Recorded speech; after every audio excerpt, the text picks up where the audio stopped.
ating pag-asa.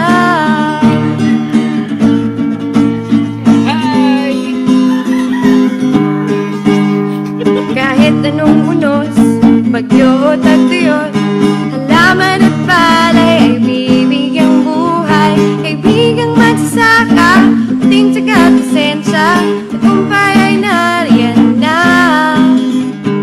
Sama-sama tayo, tulong-tulong tayo, umangon na, kumilos na, manood ng TV Eskwela. Tara na sa agrikulturo, sa paghahalaman tayo'y matututo. Tara na sa agrikulturo, maunlad na pagsasaka ating pag-asa.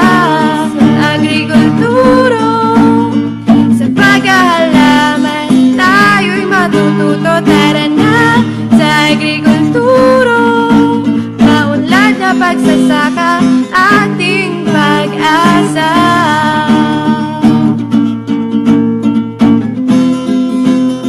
Ating pag-asa.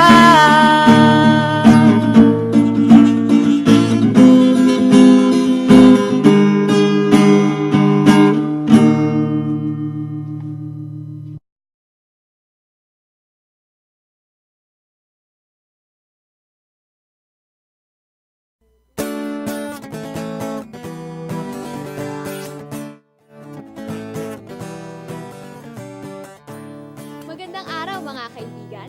Ako po si Pink. At ako si Hiron. Magsama-sama tayo sa isang oras ng mayamang usapan tungkol sa kaalamang pang-agrikultura. Manood, matuto, at umasenso dito sa Agrikulturo, TV Eskwela ukol sa maunlad ng pagtatanim at pagsasaka.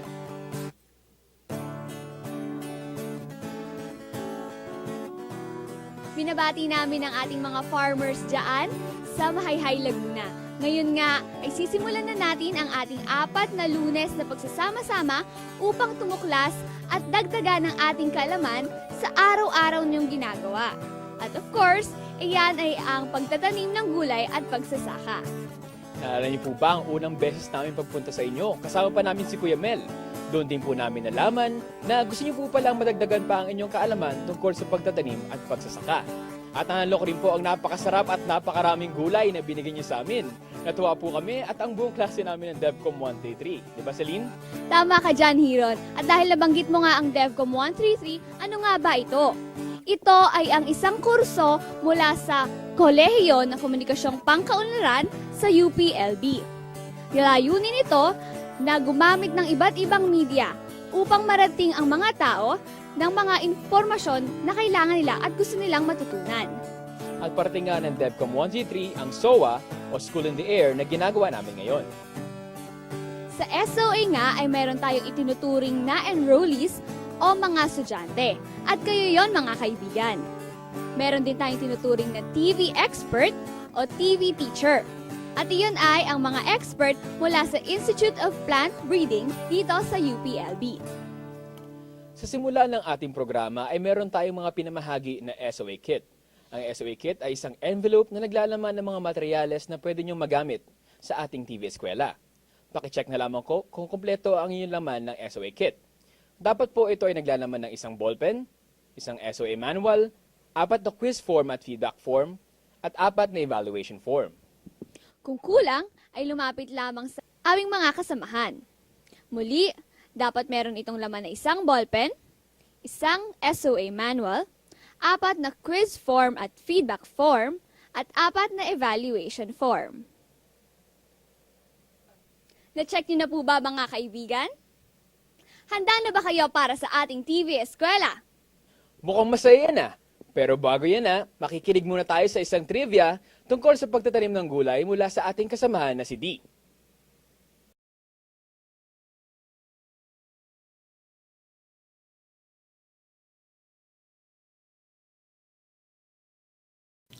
Salamat Hiron, salamat Pink. Alam niyo ba mga kaibigan, meron tayong mga kalakaran sa paggugulayan. Ang ilan sa mga ito ay ang paglalagay ng mga abonong kemikal, ang pag-aani ng marami, ngunit walang tibay na variety, ang pagtatanim ng isang uri o monocropping, ang sobrang pagbomba ng lasong pestisidyo, at sobrang linis ng taniman. Naku, kung isa ka man sa mga magsasakang sumusunod sa mga kalakarang ito, isang paalala lamang. Ang mga kalakarang ito ay nagdudulot din ng pagkasira ng lupa, paglala ng sakit at peste, pagkasira ng kalikasan, pagkalipol ng mga insekto at hayop na hindi naman peste, paglaki ng gastos, at panganib sa kalusugan ng magtatanim at mamimili. Kaya, kung paanong maiiwasan ang mga dulot ng mga kalakarang ito, diyan ka lang kaibigan, patuloy na manood ng Agrikulturo!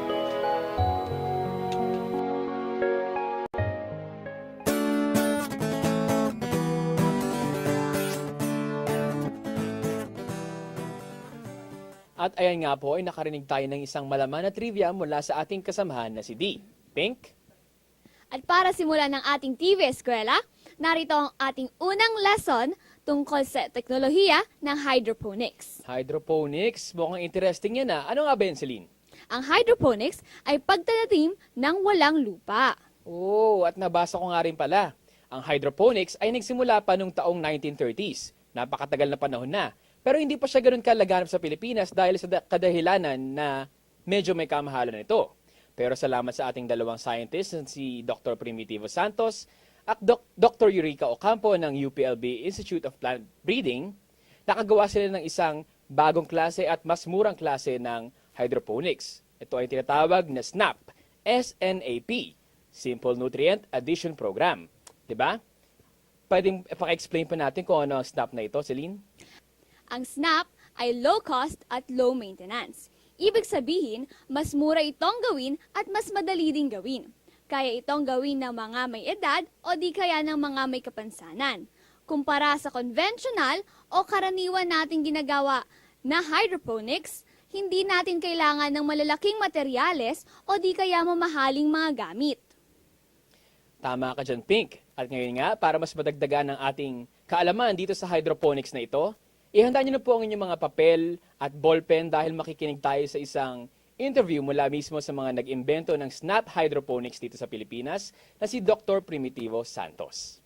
Narito na po ang ating unang leksyon tungkol sa SNAP Hydroponics.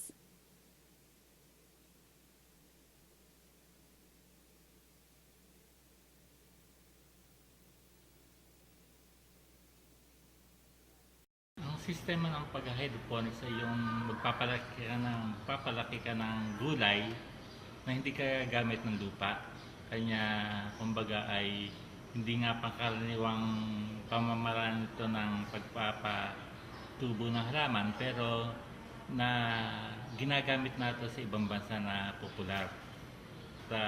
Dahil hindi gagamit ng lupa, kanya wala kang maapektuhang lupa na sinasabing mapopollute o in essence ay mapapanatili natin yung kagandahan ng lupa kasi hindi natin gagalawin ng lupa.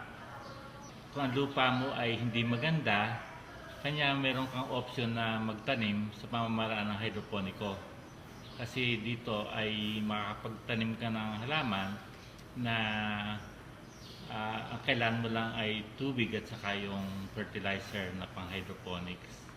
Ang SNAP Hydroponics ay isang simpleng pamamaraan ng hydroponics na gumagamit lamang ng mga recycled materials, particularly yung tinatawag nating styrofoam box na sa ibang lugar ay pinagbabawal. Sa hydroponics na SNAP, pati nga yung baso, kung nagparty kayo at itatapon na lang yung mga baso na yan, magagamit ulit na taniman ng halaman na yon sa hydroponics.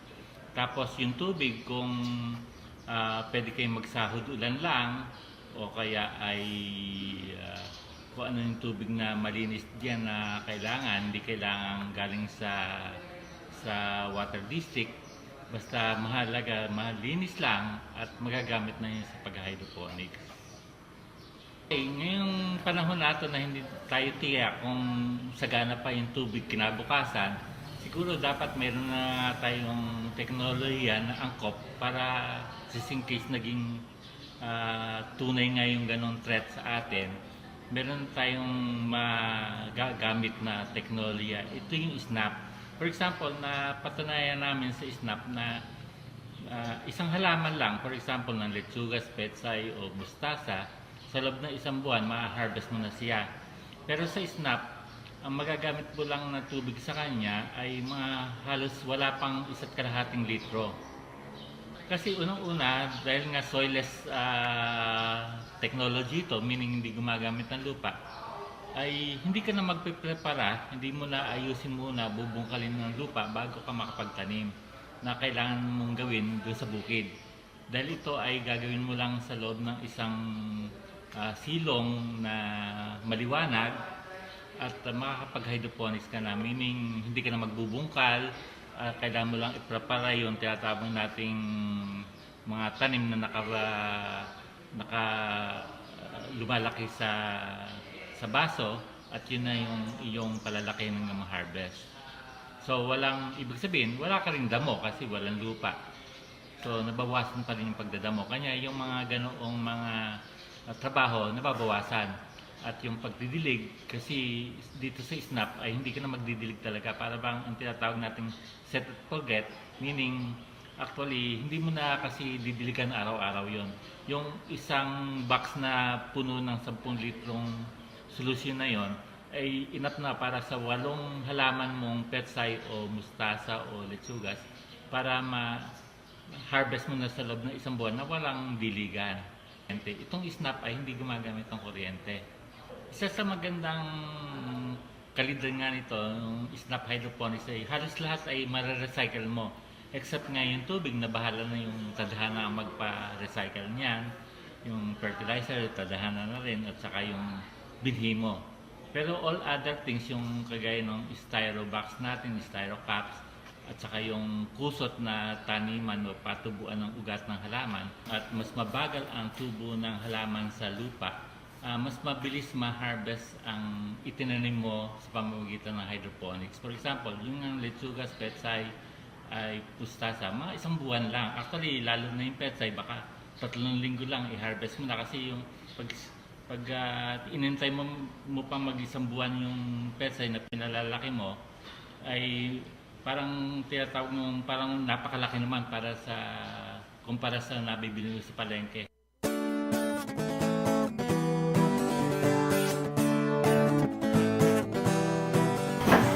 So, pagbubukas nito ay may technique kasi mayroong kumasigip pa ang takip, baka mabasag. Ganyan ang gagawin, didiinan muna itong nasigarin na may tatak.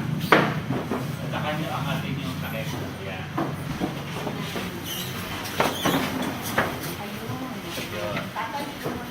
Kasi may kapit siya eh, may kapit yan.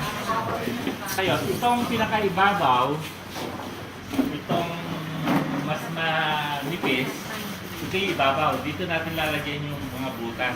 Pero itong ilalim, dito naman yung lalagyan natin muna ng plastic liner. So, dito muna tayo sa ibaba. Ayan. So, gumamit ng isang bag per box. Ano?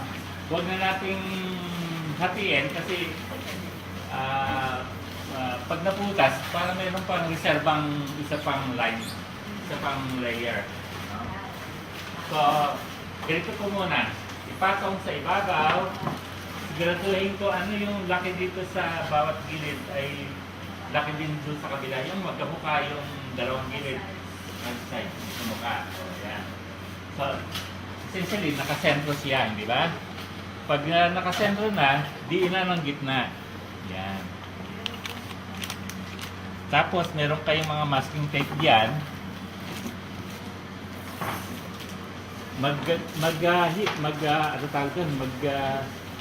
Pagputol na masking tape na mga 1.5 inches ang haba, mga 10 piraso. Yan. Sumunod ay gagawin natin yung kanto. Sa kanto, para makagawa kayo ng fold, ay yung parang triangular. Yung ganito po, sa triangle, para makagawa kayo ng sa kanto.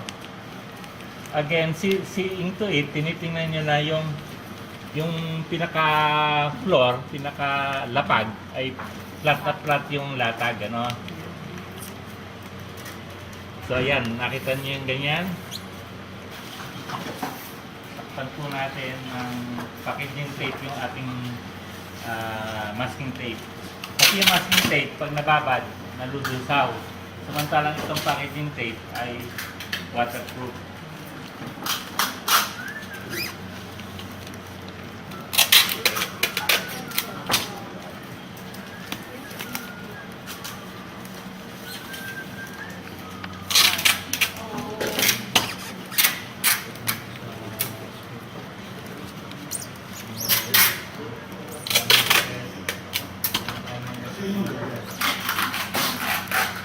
Ang plastic po na ito kasi nasasalat nyo ay nung hindi malutong, punat siya. Kanya hindi kaagad nabubutas.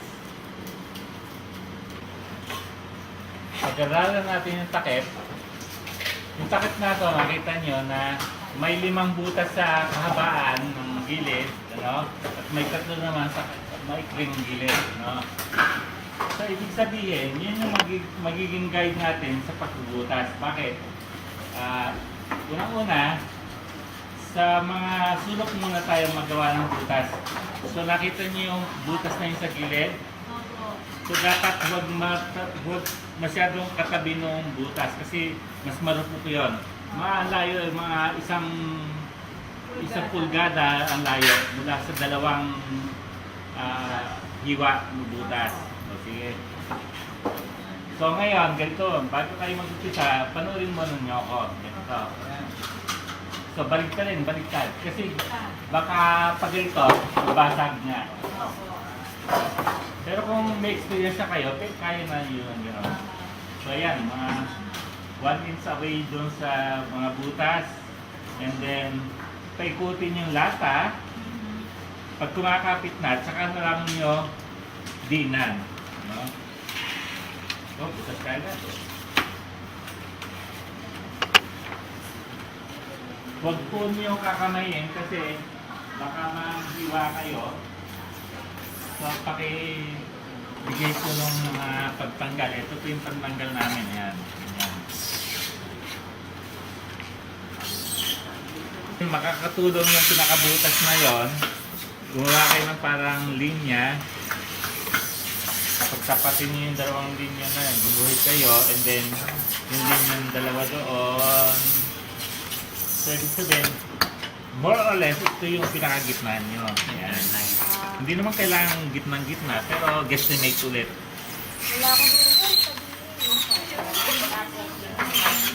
So, para hindi tayo masising tayo pinagmumulan ng dengue, kasi yung lamok ay nakakapasok dito at doon mga itlog, tatakpan natin ito. Okay.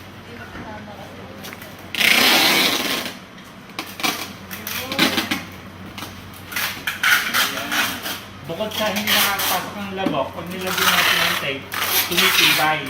Tumitibay yung kahon.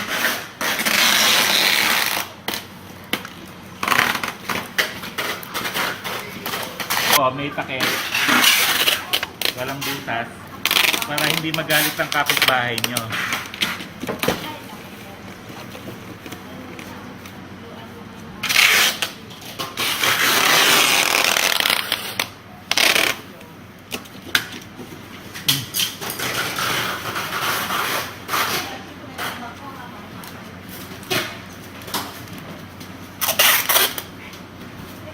Alam, yung dapat yung pinakapuwitan ng baso malapit sa wrist nyo, ganyan. At mag-umpisa dito sa ganito yung umpisa ng lagare, ayan. At hilahin, mga kalahati, ayan, mga kalahati. Ayan. Kalahati ng pinaka ball ng cup. So meaning, huwag kayo dito mag-umpisa, mas maganda dito. Mga 5 o 6, walang problema. Huwag mas marami kasi habang mas marami ay marupok yung ating puwitan. Tapos, huwag niyong pagdudugtungin yung hiwa sa puwitan, no? Meaning, hiwa-hiwalay pa rin. Yan. Hiwa-hiwalay pa rin.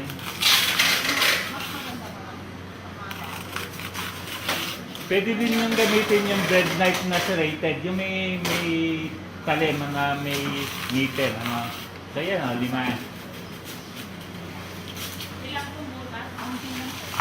Lagyan ng tigkakalahating kusot yung baso.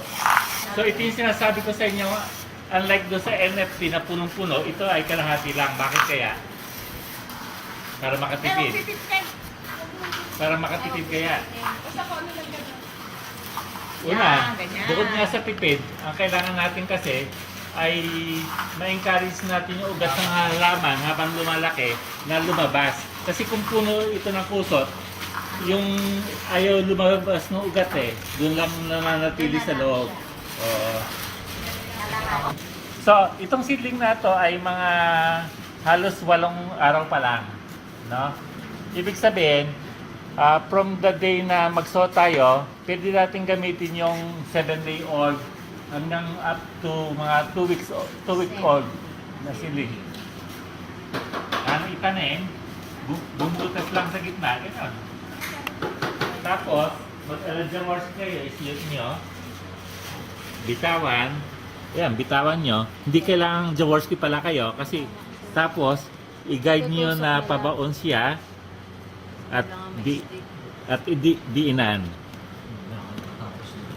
So, ayun. Wala ngayon, i-alagaan natin sila ng hanggang 1 buwan.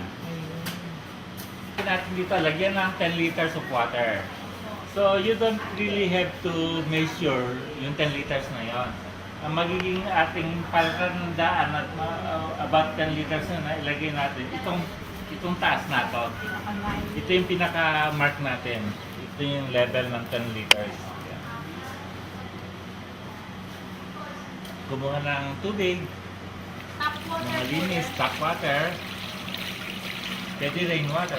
See to it na patag yung inyong paglalagyan, hindi yung tabingi o hindi ano. Kasi once na tabingi, mas malamang ay kulang dito at sobra dito ng tubig. Yan. Kung yung gagawin sa loob, ibig sabihin, at first, i-determine nyo kung saan nyo ipuput up, isa-set up yung hydroponics nyo. Meaning, tingnan nyo sa paligid ng bahay nyo, saan ba yung early morning sunlight na sumisikat. So, pag na-identify na nyo, na-pinpoint na nyo yung lugar na yon, doon kayo magawa ng patungan nito.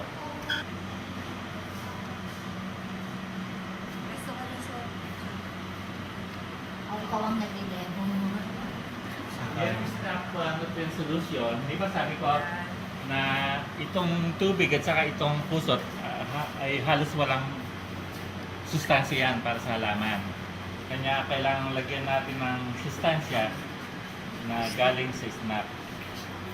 Isang takal ng ganito, ng snap. For every box, isang takal nito. Yan. Saka isang takal nitong isa. Kanya lang, ang problema diyan, kung marami kayong gagawing boxes na ganyan, baka balito kayo. Hindi nyo alam na nakapaglagay na kayo dito o nakapaglagay na, tapos dinagdagan pa ninyo. So sobra. Kanya mas maganda talaga na natin ito.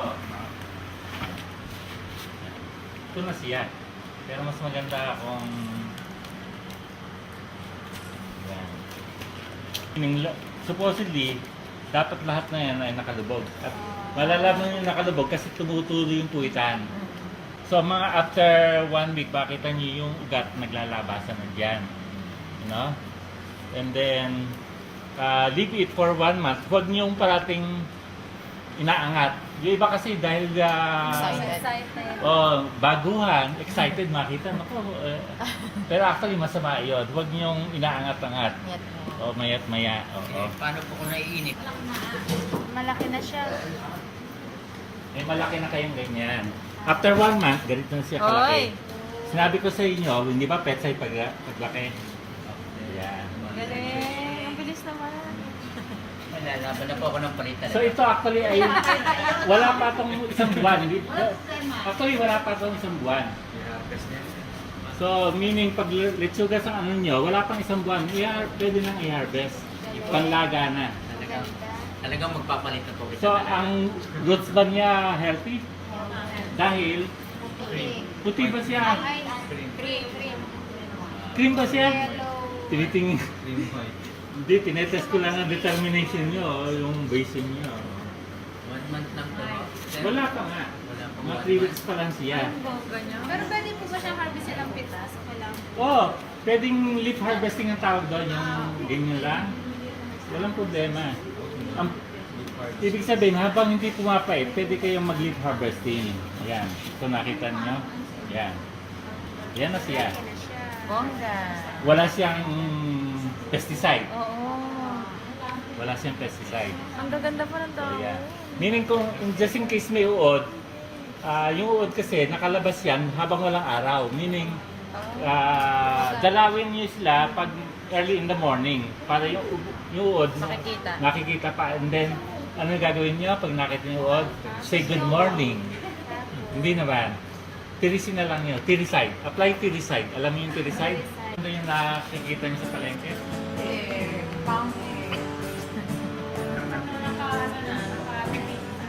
Tsaka hindi ganito kalaki, sir.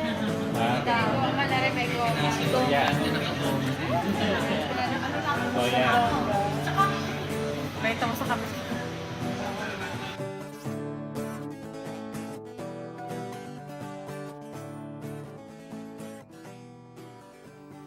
Narinig niyo po ang ating unang leksyon mula mismo sa taong nagpasimula ng Snap Hydroponics dito sa Pilipinas, na si Dr. Primitivo Santos ng IPB o Institute of Plant Breeding. Sana po marami kang natutunan, no? Kasi kaming dalawa ni Celine ay siguradong maraming natutunan.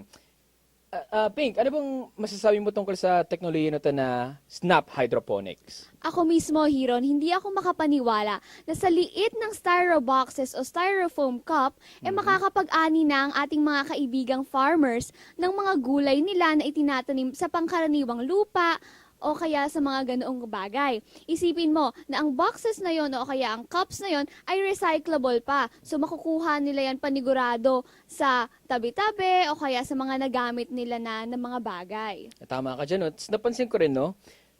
Dahil nga, simple lang ilalagay niya, matibad rin siya sa tubig. Nasabi ni Dr. Santos kanina na ang kailangan lang ng halaman sa Snap Hydroponics ay 2 liters lang ng tubig, no? Kumpara sa normal na pagtatanim na kailangan ng 50 liters. So, siguradong matipid talaga to sa tubig. Tama, no? talagang Ano makakatipid pa ang bang ating mga mga narinig kaibigan natin dyan dyan. sa interview na yan?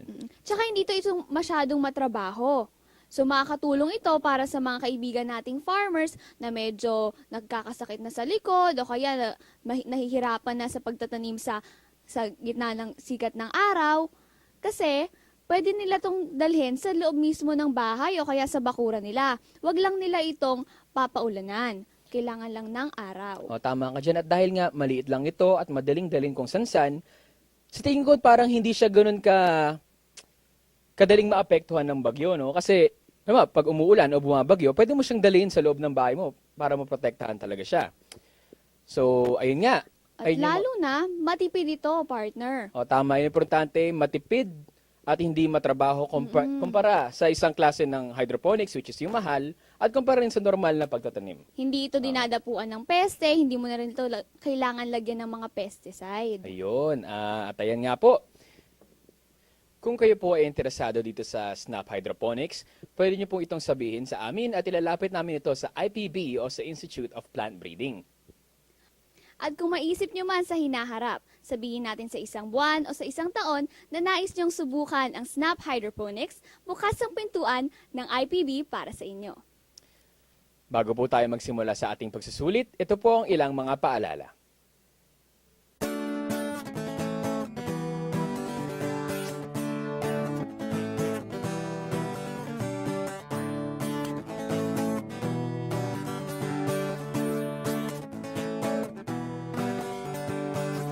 Oras na nga po ng ating quiz ngayon.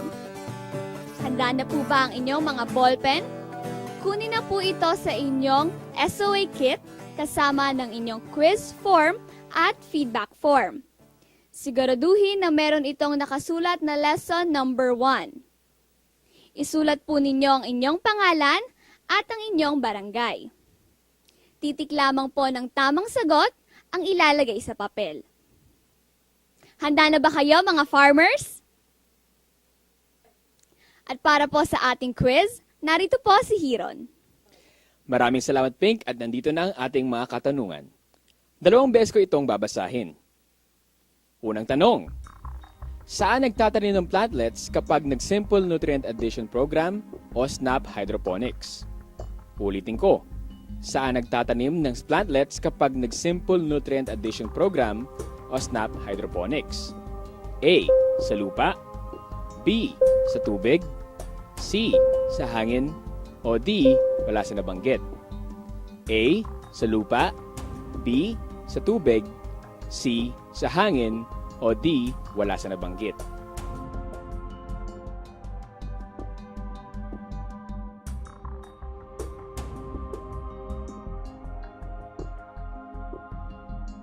Pangalawang tanong, alin sa mga sumusunod ang recyclable material na pangunahing kailangan sa pag-set up ng SNAP Hydroponics? Ulitin ko, alin sa mga sumusunod ang recyclable material na pangunahing kailangan sa pag-set up ng SNAP Hydroponics? A. Kahon, B. Bote, C. Lata, o D. Styrofoam box? A. Kahon, B. Bote, C. Lata, o D. Styrofoam box?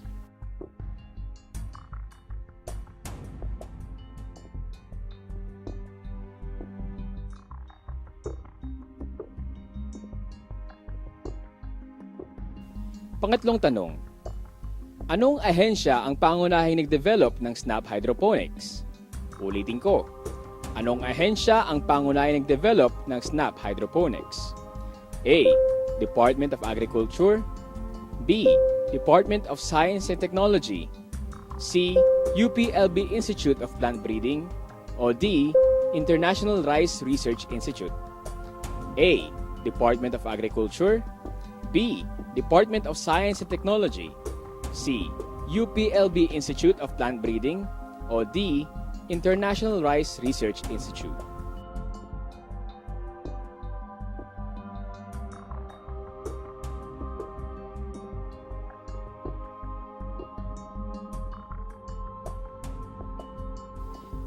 Pang-apat na tanong, ilang litrong tubig ang karaniwang kailangan sa pagpapalago ng gulay gamit ang SNAP Hydroponics? Ulitin ko, ilang litrong tubig ang karaniwang kailangan sa pagpapalago ng gulay gamit ang SNAP Hydroponics? A. 20 litrong tubig, B.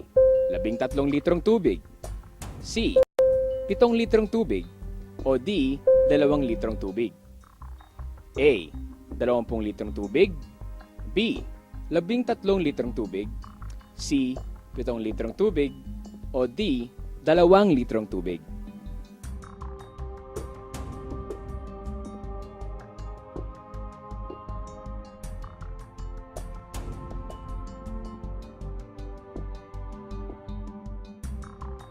Panglimang tanong, tama o mali?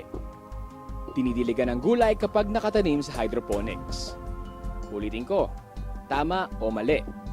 Dinidiligan ang gulay kapag nakatanim sa hydroponics. A. Tama, B. Mali.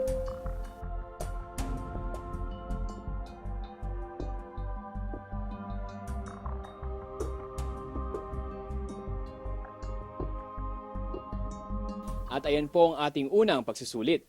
Sana po ay makakuha kayo ng mataas na grado. Tandaan, sa graduation, ang estudyante na may pinakamataas na grado ay makakuha ng munting papremyo mula sa amin. Huwag po rin ninyong kalimutan na maglagay ng mga suwestyon o comments sa ating feedback form na kasama ng ating quiz form. Bago po matapos ang programa, kokolektahin po yan ng ating mga kasama sa field coordination team. Magbabalik po tayo sa ating TV Eskwela pagkatapos ng ilang paalala.